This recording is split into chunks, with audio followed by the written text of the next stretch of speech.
मला हरिण को पहाड़ पकई मोहन सरकार कहते आमे स्वीकार करिछु। आज मोहन सरकार 16,009 जन कनिष्ठ शिक्षक स्कीमाटिक को प्राथमिक विद्यालय नियुक्ति देइछंती। तेबे यहाँ को कटाक्ष करी बिजु जनता दल गणमाध्यम संयोजक डॉक्टर प्रियव्रत माझी एक प्रेस विज्ञप्ति रे कहिछंती जे यहाँ को नियुक्ति देबा पई नवीन सरकार चूड़ांत करथिले। मोहन सरकार केवल नियुक्ति पत्र बांटिछंती। यह मला हरिण उपरे पहाड़ पकई स्वीकार करने सदृश होइछि। बीजेडी मुख्यालय शंख भवन रे आयोजित एक सांबादिक सम्मेलन रे बीजेडी राज्यसभा सांसद सुभाषिष खुंटिया और मुखपात्र तथा मीडिया संयोजक डॉक्टर लेनिन महांती बीजेपी सरकार एक कॉपी पेस्ट सरकार बोली वर्णना करिसंती। श्री खुंटिया कहिथिले एई स्कीमाटिक नियुक्ति पई नवीन सरकार 22 अगस्त 2023 दिन एक रिजोल्यूशन करिथिले। 10 सेप्टेम्बर 2023 रे कनिष्ठ शिक्षक नियुक्ति पई ओडिशा विद्यालय शिक्षा कार्यक्रम प्राधिकरण द्वारा विज्ञापन प्रकाश पाइथिला। एई विज्ञापन अनुसार सीबीटी कंप्यूटर बेस्ड एग्जामिनेशन रे रखिथिबा मार्क अनुसार आवेदनकारी प्रार्थी मानक मध्यरु चयन कराजिबो। सेही अनुसार 15 जनवरी 2024 रे ड्राफ्ट मेरिट लिस्ट प्रकाश पाइथिला।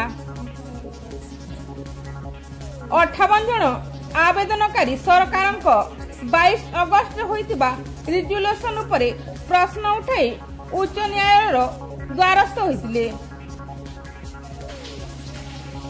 18 जून 2024 रे उच्च न्यायालय प्रकाशित होइतिबा राय रे सरकार रिजोल्यूशन वैध करथिले और नियुक्ति प्रणाली को बाध्य करथिले। बीजेपी एही नियुक्ति प्रक्रिया को सेतेबेले विरोध करुथिला। सरकार को आसीबा परे नवीन का समय रे संपूर्ण होइतिबा नियुक्ति को मुख्यमंत्री श्री मोहन चरण माझी प्रदान करुछंती ओ एथिपई खबर कागज रे विज्ञापन नेई निजर डिंडिमा पिटिछंती। नवीन पटनायक समय रे शिक्षा क्षेत्र रे अनेक उल्लेखनीय कार्य होइछि। राज्यर समस्त 313 ब्लॉक रे ओडिशा आदर्श विद्यालय प्रतिष्ठा होइछि। 5T माध्यम रे राज्यर प्राय 8,500 उच्च विद्यालय रूपांतरीकरण हेबा सह राज्य रे 20,000 शिक्षक नियुक्ति पई प्रक्रिया आरंभ करथिले बोली श्री खुंटिया कहिथिले।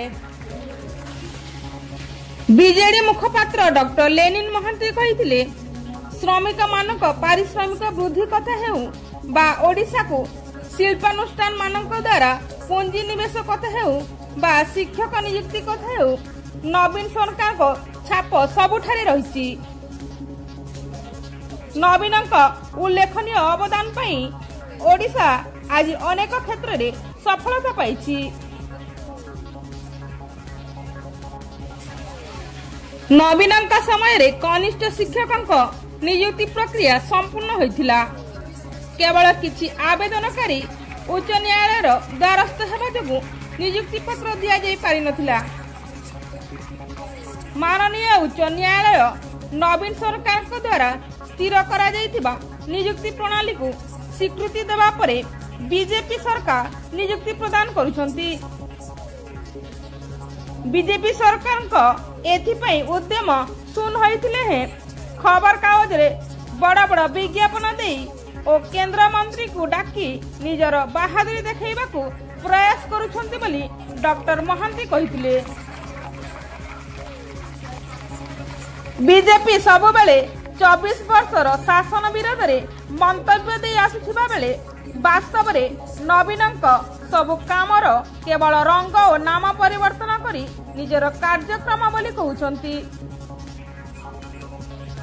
ଏହି ଶିକ୍ଷକ ନିଯୁକ୍ତି ପ୍ରକ୍ରିୟା ଆରମ୍ଭ ହେବା ସମୟରେ ବିଜେପି ଏହାକୁ ଚୁକ୍ତିଭିତ୍ତିକ ନିଯୁକ୍ତି କହି ବିରୋଧ କରୁଥିଲା, କିନ୍ତୁ ସେହି ନିଯୁକ୍ତି ଦେଇ ଏବେ ବାହାଦୁରୀ ନେବାକୁ ଚେଷ୍ଟା କରୁଛି ବୋଲି ଡକ୍ଟର ମହାନ୍ତି କହିଥିଲେ। Bureau report, concern TV.